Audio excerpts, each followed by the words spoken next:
In this video, I will guide you how you can activate Mint Mobile SIM card. So first of all, start by opening up any browser and simply search for Mint Mobile SIM activation.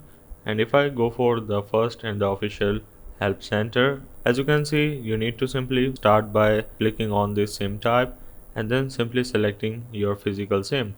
Now after selecting your physical SIM, you need to now select the phone type, which is in this case iPhone. So I will simply select this, and then if I scroll down, as you can see, you need to now start by going into the application and then go to activate your SIM card.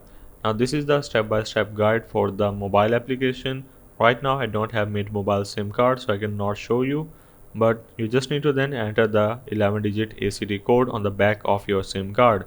Then select keep your current one to bring your phone number to Mint Mobile, or you can also get a new number by selecting get a new one, and they will going to assign you based on your zip code. If you choose to get a new number, you can skip to step number 5, which is going to be entering your name to initiate a number transfer request. And your request goes through, you will see a message saying your plan has been activated. Then you can simply create your account by entering your email and password and insert your newly activated SIM card into your device, and you are good to go. So that's the way of how you can activate Mint Mobile SIM card.